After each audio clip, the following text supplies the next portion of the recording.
Hopefully guys आप तमाम लोग खैरियत से होंगे। मैनचेस्टर यूनाइटेड बामुकाबला आर्सेनल एफए कप और एफए कप का third round away at Etihad away at Emirates preview करेंगे। क्या प्रिडिक्शन हो सकती है? यूनाइटेड फ़ैन होने के नाते हम बेफर्ज है कि हमेशा यूनाइटेड की विक्ट्री प्रेडिक्ट करें और आज भी यूनाइटेड की विक्ट्री ही होगी। और यूनाइटेड की विक्ट्री कैसे हो सकती है? मुझे मैंने आर्सेनल की टीम्स को रेट नहीं करता। आर्सेनल की टीम्स को मैं ओडेगार्ड के होते हुए भी रेट नहीं करता, साका के होते हुए भी रेट नहीं करता। आज तो साका भी अब इंजर्ड है और ओडेगार्ड भी स्टिंकर्स पे स्टिंकर्स पे स्टिंकर्स दिए जा रहे हैं। सो मैनचेस्टर यूनाइटेड के पास परफेक्ट अपॉर्चुनिटी है कि एमिरेट्स में जाएं और वहाँ से रिज़ल्ट ले के आएँ। लास्ट में भी मैंने ये प्रेडिक्ट किया था, बट लास्ट में एक तो एमोरम की सिलेक्शन गलत थी और दूसरी वो सेट पीसेस को स्पैम करके गोल करके मैच ले गए। तो उम्मीद करता हूँ कि इस बार ऐसा नहीं होगा। लाइनअप के ऊपर बात करेंगे। ये ऐप की सजेस्टेड लाइनअप है, इस पर टाइम स्पेंड नहीं करेंगे।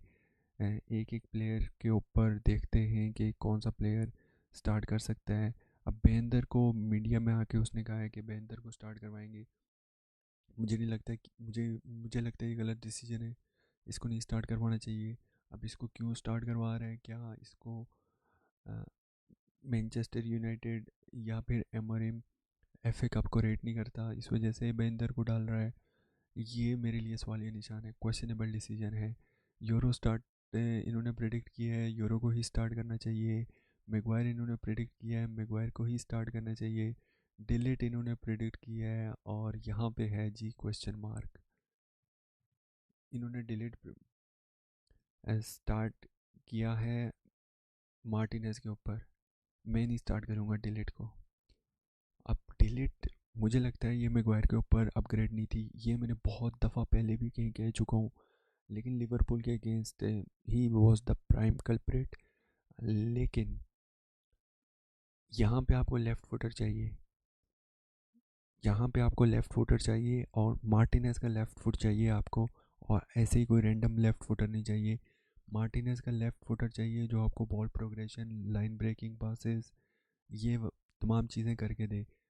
मार्टिनेज की डिफेंसिव लाइबिलिटीज़ हैं, वो हमने लिवरपूल के प्रीव्यू में बात की थी डिटेल में।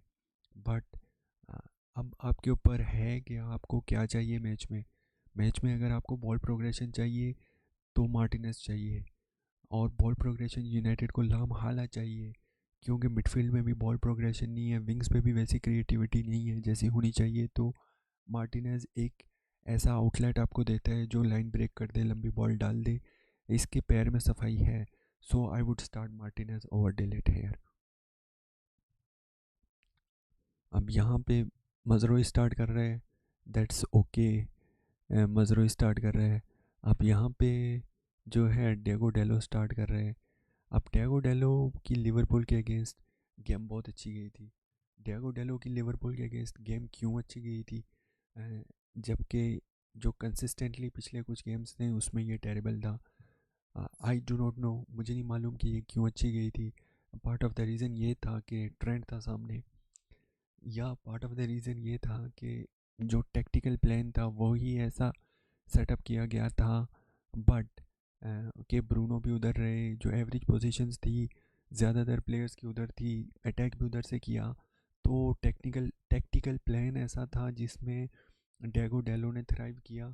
बट आई वुड से उसकी इम्प्रूव्ड जो फाइनल बॉलें में जो हमें प्रॉब्लम है डेलो से कि ये फाइनल बॉलें नहीं डालता। लेकिन उसने एक वो वंडरफुल फाइनल बॉलें डाली थी। एक क्रॉस उसने अमाद के लिए डाला था, वो विपिंग क्रॉस था जिसमें अमाद आगे चला गया था। तो ये क्वालिटी थी इस बॉल में, ये हर कोई नहीं डाल सकता। तो आई वुड लव कि डेगो डेलो ऐसी ही परफॉर्मेंसेस को कंटिन्यू करे। क्या वो करेगा? हमें पता चलेगा अगले कुछ गेम्स में। बट आई वुड लव कि ऐसी ही परफॉर्मेंसेस को कंटिन्यू करे। तो I would go with Delo hair. यहाँ पे है जी मैनुअल उगाटे, ये स्टार्ट करेगा। ये हमारा मस्ट है कि मैनुअल उगाटे स्टार्ट करे। मैनुअल उगाटे की रिप्लेसमेंट हमारे पास नहीं है। Probably Toby Collyer is the most like for likes substitution for Ugarte, but उसको खिलाता नहीं है, सो हम उगाटे के पास जाएंगे। उगाटे के साथ यहाँ पे मेनू भी काम कर सकता है, उगाटे के साथ हमारे पास यहाँ पे एरिक्सन भी काम कर सकता है, उगाटे के साथ हमारे पास यहाँ पे कैसीमीरो भी काम कर सकता है। सो लेट्स गो विथ कोबी एज वेल। अब कोबी के यहाँ होने से हमें एक बॉल कैरियर तो मिलता है, लेकिन कोबी के यहाँ होने से हमारे पास जो प्रोग्रेसिव पासर है वो नहीं मिलता। सो वो हमारे पास एक लॉन्ग रेंज का पासर जिसकी पासिंग रेंज अच्छी हो, वो हमारे पास कैसेमीरो है, एरिक्सन है, बट उनकी लेग्स नहीं है। अ, लेकिन ये इतना बड़ा कोई डिसीजन नहीं है। अब उगाटे आपके पास है, वो गंदा काम करता है, वो जो डर्टी वर्क होता है, डिफेंसिव वर्क होता है वो करता है। उगाटे के साथ खेलने वाला जो मिडफील्डर होता है उसको इतना नहीं करना पड़ता। लेट्स गो विथ कोबी हेयर, क्योंकि कोबी के पास से जा रहा है 2-3 गेम्स में, तो इसमें भी जाएगा ही। Amad Diallo number 10, that's okay for me. I would love to have him at right wing back. Amad की परफॉर्मेंसेस, हालांकि इसने लिवरपूल वाली गेम में गोल किए, बट स्टिल मुझे लगता है कि अम्माद की परफॉर्मेंसेस वैसी नहीं है जैसी ये विंग बैक पे था वैसी थी। अब सवालिया निशान ये है कि क्या अम्माद डियालो की परफॉर्मेंसेस इस वजह से वैसी नहीं आ रही कि हम उसके पास कोई अटैक जो विंगर है वो एज अ विंग बैक नहीं खेल रहा। तो क्योंकि जो विंग बैक है और जो नंबर राइट नंबर 10 है उनका आपस में रिलेशन बहुत इंपॉर्टेंट है। अब राइट विंग बैक मजरोई है, वो फुल बैक है, वो डिफेंसिव माइंडेड है, तो इस वजह से उसकी परफॉर्मेंसेस नंबर 10 में सही नहीं आ रही।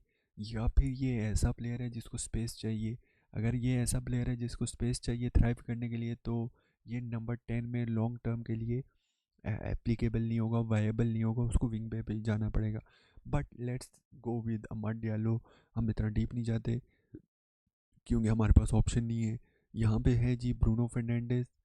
ब्रूनो फर्नांडिस बड़े मैच का बड़ा खिलाड़ी, कल इसका गोल आ रहा है और कल इसका विनर आ रहा है, कल इसका गोल आ रहा है और कल इसका विनर आ रहा है।